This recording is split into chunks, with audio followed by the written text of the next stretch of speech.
If you want to get more Uber Eats orders fast, you need to play the algorithm smart and position yourself where the demand is highest. First, drive in busy zones, areas with a lot of restaurants, especially during peak hours like lunch 11 a.m. to 2 p.m. and dinner 5 p.m. to 9 p.m. These hotspots light up in the app, and being close by gives you priority when orders come in. Avoid staying parked too long in one spot if you're not getting requests after 10 to 15 minutes.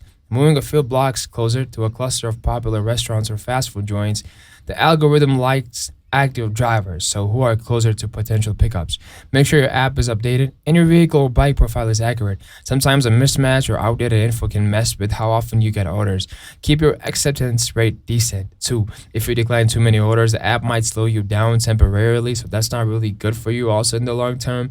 If your market offers quests or boost promos aim to hit those, they often appear in busy areas and during peak times, and completing them can increase your visibility and earnings per trip.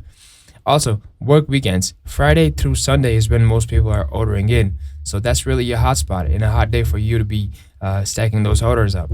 Lastly, try multi-apping. If it's allowed in your area, running Uber Eats alongside DoorDash or Grubhub gives you a better chance of staying busy throughout your shift. If this helped you, give it a like, subscribe for more driver tips, and drop a comment with your strategy for getting more orders.